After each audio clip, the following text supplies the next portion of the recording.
Bonjour à vous, je suis Pascal, Pascal Potin. Prenez un instant, juste là, maintenant, pour vous installer confortablement. C'est un espace pour vous, rien que pour vous. Avez-vous déjà remarqué ce sac à dos invisible que nous portons tous? Ce sac que l'on remplit jour après jour, année après année. On y glisse nos inquiétudes pour demain, nos regrets d'hier, les attentes des autres, nos propres exigences, nos peurs. Et sans même nous en rendre compte, nous marchons dans la vie le dos courbé, les épaules tendues, le souffle court. Je connais bien ce poids, je l'ai porté moi aussi pendant longtemps, avant que mes pas ne me mènent sur les chemins d'Asie, à la recherche d'un sens, à la recherche de moi-même. Là-bas, j'ai appris une leçon précieuse. La véritable force ne réside pas dans notre capacité à porter des charges de plus en plus lourdes. La véritable force, la véritable sagesse, c'est de savoir quand et comment poser ce sac. Aujourd'hui, ensemble, pendant ces quelques minutes, nous allons explorer les différentes façons de poser ce fardeau. Nous allons parler de cet art subtil, souvent mal compris, qu'est le lâcher-prise. Vous n'avez rien à réussir ici, juste à écouter, juste à être là. Avant d'aller plus loin, j'aimerais qu'on se mette d'accord sur ce qu'est le lâcher-prise. Car on entend souvent ce mot, jeté comme une injonction. Mais lâche prise enfin, comme si c'était un bouton sur lequel il suffisait d'appuyer. Beaucoup de personnes que j'accompagne en cabinet pensent que lâcher prise, c'est abandonner, que c'est une forme de faiblesse, de résignation, ou pire, d'indifférence. Imaginez que vous tenez une corde très fort. Au bout de cette corde, il y a une situation que vous voulez contrôler, une personne que vous voulez changer, ou une douleur que vous refusez d'accepter. Vous tirez de toutes vos forces. La corde vous brûle les mains, vos muscles tremblent, vous vous épuisez. Lâcher prise, ce n'est pas fuir, c'est simplement ouvrir les mains. C'est cesser de tirer sur une corde qui de toute façon ne bougera pas. C'est un acte d'un courage immense. C'est accepter que certaines choses échappent à notre contrôle.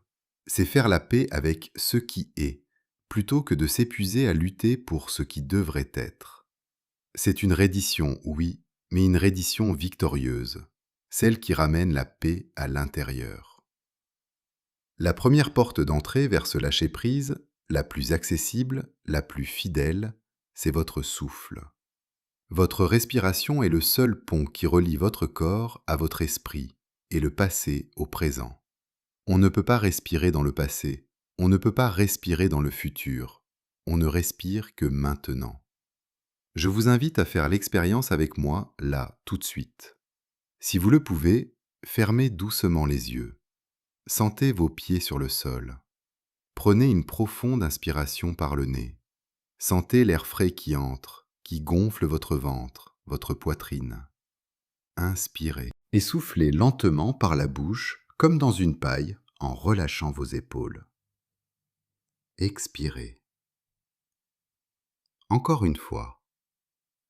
Inspirez le calme et expirez toutes les tensions. Laissez-les couler le long de vos bras jusqu'au bout de vos doigts pour retourner à la terre. Voilà, c'est aussi simple que cela. À chaque expiration, vous apprenez à votre corps et à votre système nerveux qu'il est en sécurité. Que pour cet instant précis, il n'y a plus rien à retenir. Le souffle est comme le vent d'automne qui détache les feuilles mortes de l'arbre. L'arbre ne retient pas ses feuilles, il les laisse s'envoler pour préparer le renouveau. Lors de mes voyages, j'ai passé du temps avec des moines qui pratiquaient la méditation depuis leur plus jeune âge. Je me souviens d'un matin assis au bord d'une rivière. L'eau coulait, fluide, contournant les rochers sans jamais s'arrêter, sans jamais lutter. Le moine à côté de moi m'a dit « Ton esprit est comme cette rivière, et tes pensées sont comme des feuilles qui flottent à la surface. La méditation, la pleine conscience, ce n'est pas arrêter de penser. C'est impossible, l'esprit est fait pour produire des pensées. Le lâcher-prise par la méditation, c'est s'asseoir sur la berge de la rivière et regarder les feuilles passer. Souvent, quand une pensée angoissante arrive, nous plongeons dans l'eau glacée pour l'attraper, nous luttons avec le courant, nous nous noyons dans nos propres ruminations. La pleine conscience nous apprend à dire « Tiens, voilà une pensée de peur, je la vois, et on la laisse glisser au fil de l'eau. On ne s'y accroche pas. On redevient l'observateur silencieux et bienveillant de son propre monde intérieur. C'est une libération immense de comprendre que nous ne sommes pas nos pensées. Parfois, l'esprit est tellement encombré que la méditation semble inaccessible. Le brouillard est trop épais. Dans ces moments-là, il existe un outil d'une puissance incroyable, l'écriture libératrice. Il ne s'agit pas de faire de la grande littérature. Il s'agit de prendre un stylo, un bout de papier et de vider le sac à dos dont nous parlions tout à l'heure. C'est ce qu'on appelle le journaling ou l'écriture intuitive. Vous écrivez tout ce qui vous passe par la tête, sans filtre, sans rature, sans jugement. La colère, la tristesse, les doutes. Vous transférez le poids de votre mental vers la matière physique du papier. Il y a aussi la technique de la lettre qu'on n'envoie pas. Vous avez de la rancœur envers quelqu'un, envers une situation, ou même envers vous-même? Écrivez une lettre. Dites tout.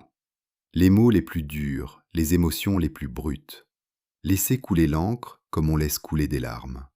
Et ensuite, brûlez cette lettre. Ou déchirez-la en 1000 morceaux. Regardez la fumée s'élever ou les morceaux s'éparpiller. C'est un acte symbolique fort. Vous dites à votre inconscient, c'est fait, c'est sorti, je m'en libère.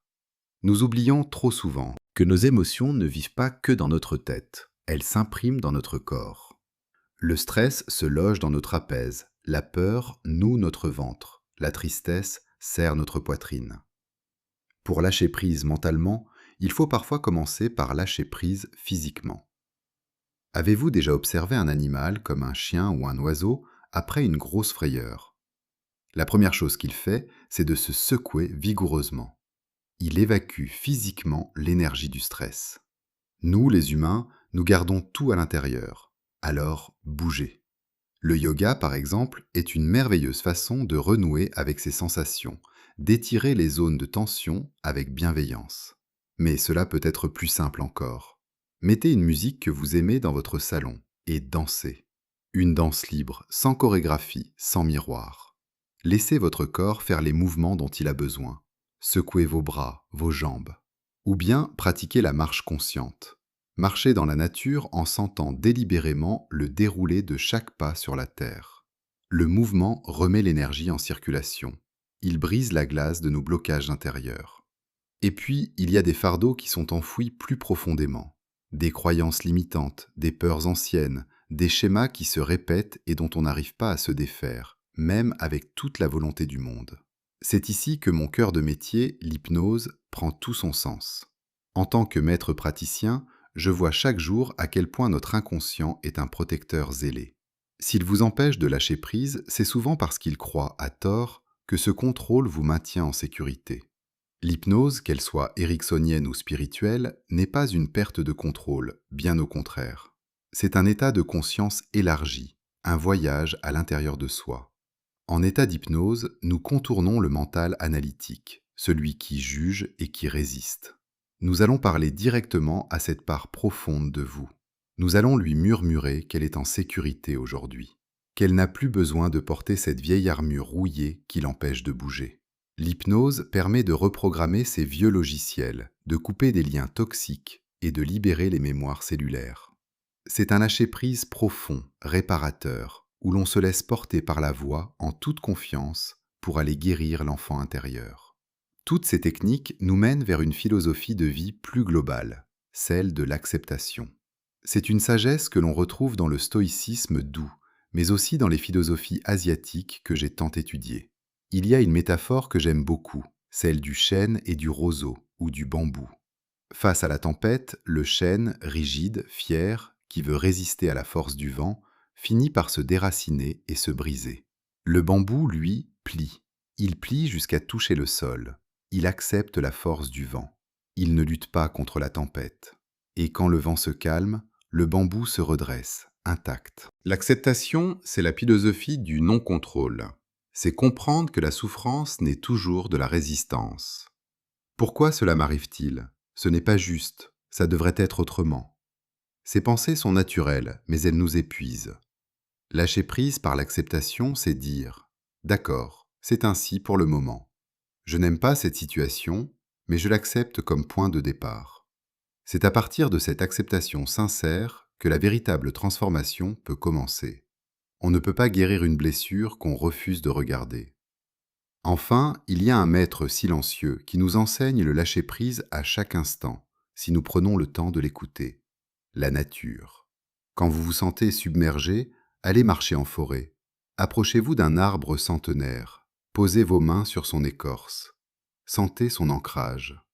La nature ne se presse jamais, et pourtant tout est accompli. Une fleur ne force pas son éclosion. Une rivière ne s'inquiète pas de savoir comment elle va atteindre l'océan. Tout dans le vivant suit un cycle naturel de contraction et d'expansion, de naissance et de repos. En nous reconnectant à la nature, nous nous reconnectons à notre propre nature. Le silence de la forêt, ou le bruit régulier des vagues, agit comme un baume sur notre système nerveux. Ce n'est pas un silence vide, c'est un silence plein, plein de présence. Dans ce silence, loin du bruit du monde et des écrans, le mental finit par s'apaiser de lui-même. On réalise notre juste place dans l'univers. Nous sommes tout petits, et c'est profondément rassurant. Nous n'avons pas à porter le monde sur nos épaules. Notre voyage ensemble touche à sa fin. J'espère que ces quelques mots auront résonné en vous, comme une graine plantée dans une terre fertile. Rappelez-vous d'une chose essentielle. Le lâcher-prise n'est pas une destination finale, c'est un chemin. Il y aura des jours où vous y arriverez facilement, et des jours où vos mains se crisperont à nouveau sur la corde. C'est humain. Soyez doux avec vous-même. Soyez indulgents envers vos propres résistances. Que ce soit par un simple souffle conscient, par quelques mots jetés sur le papier, par un mouvement du corps ou par un accompagnement plus profond en hypnose, chaque petit pas vers le lâcher-prise est une victoire de l'amour de soi sur la peur. Si vous sentez que le sac à dos est encore trop lourd, sachez que vous n'êtes pas obligé de le vider tout seul. Je suis là, avec toute ma bienveillance et mon expérience, pour vous accompagner sur ce praticien en hypnose et magnétisme. Tout droit réservé pour l'enregistrement et la diffusion. Chemin, à votre rythme. Pour vous aider à retrouver ce calme et cette sérénité qui sont déjà là, en vous, juste sous la surface. Prenez grand soin de vous. Respirez. Et quand vous serez prêt, ouvrez simplement les mains. À très bientôt.